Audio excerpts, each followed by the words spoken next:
PDF वाला topic करा देती हूँ। ये केव्स एंड जोन्स में से है, चैप्टर 10 का अपेंडिक्स है, ये पीछे दिया हुआ है। ठीक है, तो पेज तुम देख सकते हो, पेज 198 है पीडीएफ का।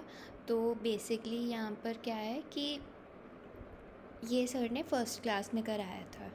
ठीक है, तो देख लेते हैं इसको।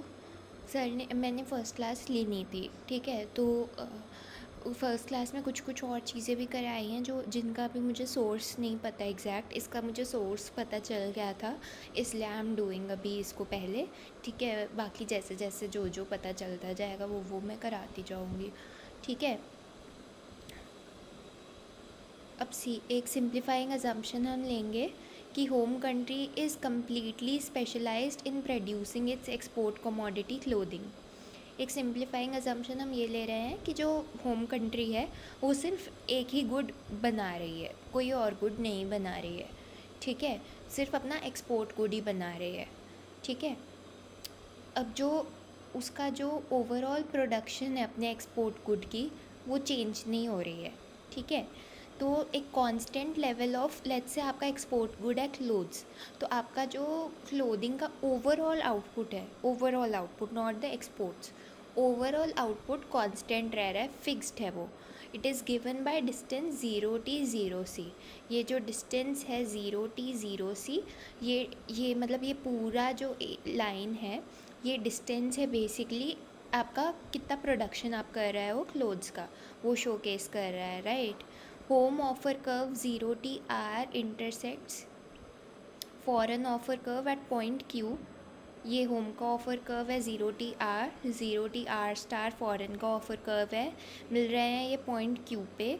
इससे हमारा इक्विलिब्रियम आता है। ये सब भी already discussed, right. Slope of रे 0T_Q जो है वो इक्विलिब्रियम टर्म्स ऑफ ट्रेड आते हैं, मतलब इससे जो लाइन पास करती है वो इक्विलिब्रियम वाला टर्म्स ऑफ ट्रेड कह लो, रिलेटिव प्राइसेस कह लो, जो भी कह लो, इक्विलिब्रियम वाले वर्ल्ड के रिलेटिव प्राइसेस देती है, right. That part of clothing production not exported is available for consumption at home. तो जितनी भी तुम प्रोडक्शन कर रहे हो उसमें से कुछ पार्ट तुम एक्सपोर्ट करोगे, बचा हुआ पार्ट तुम कंज्यूम करोगे, राइट। तो वही चीज़ है। तो आगे क्या बात है कि दैट पार्ट ऑफ क्लोथिंग, वही बताया इन्होंने। तो अगर आप 0C वाले ओरिजिन के रिलेटिव देखोगे तो कुछ नहीं है, मतलब अगर डी पॉइंट है जैसे आपका, ठीक है, डी पॉइंट पर आप बेसिकली कुछ पार्ट एक्सपोर्ट कर रहे हो, कुछ पार्ट कंज्यूम कर रहे हो। 0T से यहाँ तक, इधर ही डी वाला पॉइंट है ना, इसके ऊपर ही, यहाँ तक वाला पूरा एरिया आपका एक्सपोर्ट्स वाला, इतना पार्ट आपने एक्सपोर्ट कर दिया। ठीक है, और जो 0C से लेकर इधर तक ये वाला पूरा पार्ट आपने कंज्यूम कर लिया। मतलब एक्सपोर्ट वाला पार्ट देखना है तो आपको लेफ़्ट टू राइट जाना पड़ेगा, और कंजम्पशन वाला पार्ट देखना है तो राइट टू लेफ़्ट जाना पड़ेगा, क्योंकि टोटल प्रोडक्शन माइनस एक्सपोर्ट्स आपका कंजम्पशन हो गया, राइट। तो वो चीज़ है। दो आईसीज ड्रॉ किए गए हैं। Curve y0 is tangent to रे 01DQ। दो आईसीज ड्रॉ किए हुए हैं, ये दो आईसीज हैं, right. y0 is tangent to रे 0DQ। ये जो रे है, ठीक है, जो हमारा बेसिकली हमने कहा कि इक्विलिब्रियम वाले प्राइस लाइन है, उसके टेंजेंट है y0 IC। ठीक है, this is Y point Q was selected at those prices. तो ये टेंजेंसी अकर कर रही है पॉइंट Q पे। सी बेसिकली बात क्या है, तुम दोनों के ऑफ़र कर्व्स जहाँ मिले दोनों देशों के, वहाँ पर इट्स लाइक तुमने एक हैंडशेक कर लिया कि हाँ this is the prices that we set. ठीक है, वो हो गया। उसके मिलने से जिधर वो इंटरसेक्शन होता है उधर से प्राइसेस डिसाइड हो जाते हैं रिलेटिव, है ना।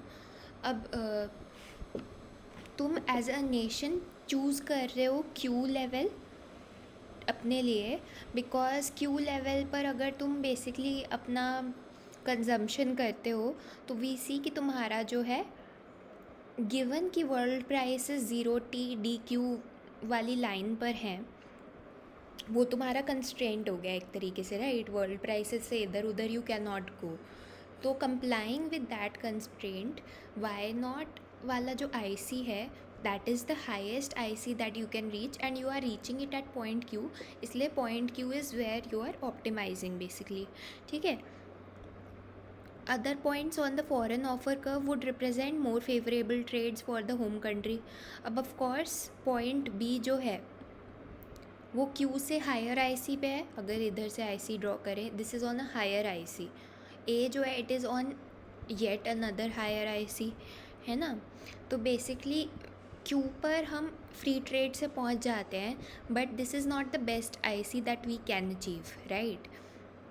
तो वो बात है. तो कर्व तो हम मैक्सिमम कहाँ तक जा सकते हैं. अब ऑफ कोर्स ये तो है नहीं कि आप बस ऊपर ऊपर आईसी पे ही उड़ते जाओगे, कहीं पर तो आपको आकर रुकना पड़ेगा, राइट. क्योंकि आपका बेसिकली कंस्ट्रेंट करने वाली आपको ये चीज़ है कि आपको फ़ॉरेन के ऑफ़र कर्व के साथ कंप्लाई करना है ना.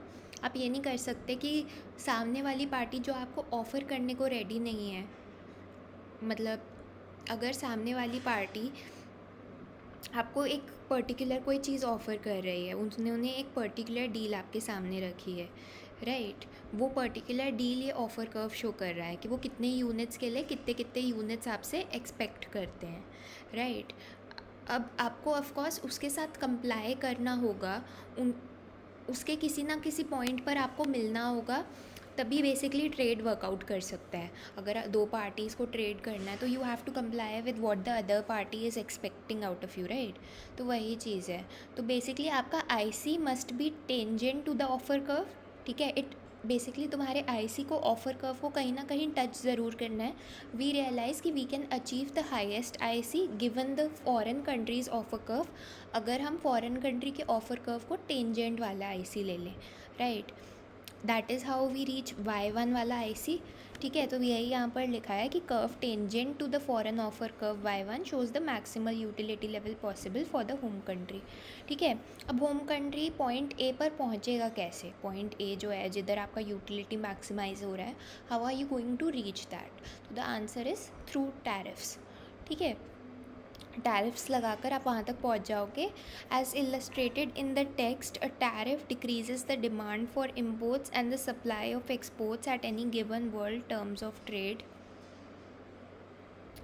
तो जैसा कि इस टेक्स्ट में दिखाया गया है, टैरिफ जो है वो डिमांड फॉर इम्पोर्ट्स घटाता है और सप्लाई ऑफ एक्सपोर्ट्स घटाता है. दोनों ही घटाता है बेसिकली. क्योंकि क्या होता है कि टैरिफ लगेगा, आपके लिए सामान महंगा हो गया, डिमांड फॉर इम्पोर्ट्स घट जाएगी ऑब्वियसली, है ना. और क्योंकि बैलेंस ऑफ ट्रेड मेंटेन रहता है हमारे इस पूरे थ्रू आउट में, तो डिमांड फॉर इम्पोर्ट्स अगर कम हो गई, अगर आप इम्पोर्ट उतना नहीं कर रहे हो तो आपको एक्सपोर्ट भी घटाना पड़ेगा ताकि ट्रेड बैलेंस्ड रहे, राइट. आपका सरप्लस डेफिसिट नहीं हो सकता. तो सप्लाई ऑफ एक्सपोर्ट्स जो है वो आपको बेसिकली घटाने होंगे वो भी. तो टैरिफ से भी नो कि क्या होता है, होम ऑफर कर्व अंदर की तरफ शिफ्ट हो जाता है. मतलब अगर पहले ऐसा था 0R पे था, अब 0R- पे आ जाएगा, राइट. अंदर की तरफ शिफ्ट हो जाएगा. कम एक्सपोर्ट है, कम ही इम्पोर्ट है ना. वो बात है. The optimal tariff that maximizes the national welfare is that which leads to the home tariff ridden offer curve. Optimal tariff rate वो है जो नेशनल वेलफेयर को मैक्सिमाइज़ कर दे. बेसिकली आपका एम क्या है, आपको ए पॉइंट पे पहुंचना है, राइट. ऑप्टिमल टैरिफ, आप उस टैरिफ के लेवल को कहोगे जो आपको बेसिकली आपके ऑफ़र कर्व को 0TR- बना दे, ताकि आप ए पॉइंट पर खुद ही ऑटोमेटिकली पहुंच जाओ. ठीक है. Basically what we are saying is कि ए पॉइंट पर हमारा वेलफेयर मैक्सिमाइज़ हो रहा था. वेलफेयर मैक्सिमाइज़ इसलिए हो रहा था क्योंकि फ़ॉरेन ऑफ़र कर्व को हमें हर पॉइंट पे कंसिडर करके ही चलना है. बट वी रियलाइज्ड कि फ़ॉरेन ऑफ़र कर्व को कंसिडर करते हुए अगर हमें अपनी यूटिलिटी मैक्सिमाइज़ करनी है तो that is happening when we make our IC tangent to foreign offer curve. That was happening at point A. तो हमने सोचा कि पॉइंट ए को अचीव करना है. अब पॉइंट ए को अगर आपको एज इक्विलिब्रियम अचीव करना है तो वी वेरी वेल नो कि इक्विलिब्रियम आता है जिधर दोनों ऑफर कर्व्स इंटरसेक्ट करते हैं. तो हमें अपना ऑफर कर्व ऐसा चाहिए था कि वो इंटरसेक्ट कर जाए, बेसिकली (0t(r) टाइप का बन जाए, ताकि ए पॉइंट पर वो फ़ॉरन के ऑफर कर्व के साथ इंटरसेक्ट कर जाए और ए पॉइंट इक्विलिब्रियम बन जाए। अब जो टैरिफ रेट हमें हेल्प करता है हमारे ऑफ़र कर्व को 0t(r) से लेकर 0t(r) तक लेके आने में, that is the optimal tariff rate. ठीक है, अब इस टैरिफ को लगा दिया आपने। टैरिफ लगाने से क्या होगा, वी नो कि ये दोनों नेशंस जो हैं लार्ज नेशंस हैं। लार्ज कैसे पता चल रहा है, बिकॉज दोनों के जो ऑफ़र कर्व्स हैं वो ऐसे हैं। मतलब किसी का ऑफ़र कर्व अगर एकदम स्ट्रेट लाइन होती तो वी वुड नो कि उससे जो दूसरी वाला देश है, उसका जो पार्टनर वाला देश है वो स्मॉल कंट्री होता है। ये सब वी हैव ऑलरेडी डिस्कस्ड, तो यहाँ I am not discussing again. ठीक है, तो यहाँ वी नो कि both the nations are large nations, right. And since both are large nations, तो अगर एक लार्ज नेशन टैरिफ लगाता है तो वी ऑल्सो नो कि आपने टैरिफ लगा दिया, आपके देश में उस गुड की डिमांड घट जाती है। उस गुड की डिमांड घटने से, क्योंकि आप एक लार्ज नेशन हो, वर्ल्ड की डिमांड का एक काफ़ी बड़ा चंक जो है आपके देश से आता था, तो जो वर्ल्ड की डिमांड है उस गुड की वो गिर जाती है। और क्योंकि वर्ल्ड की डिमांड गुड की गिर गई है तो वर्ल्ड का प्राइस गिर जाता है। तो ऐसे टैरिफ से relative world price of the good जो है वो गिर जाता है, राइट। तो the commodity relative world price गिर गया। आई होप ये समझ में आ गया होगा कैसे गिर गया, कि उसकी डिमांड गिर गई है। इसलिए हम देख पा रहे हैं कि पहले हमारा जो प्राइस था वो आ रहा था 0t(dq) वाली लाइन से, विच वॉज फ्लैटर। अब लाइन स्टीपर हो गई है और इस लाइन की स्लोप है basically price of export upon price of import from a home countries perspective.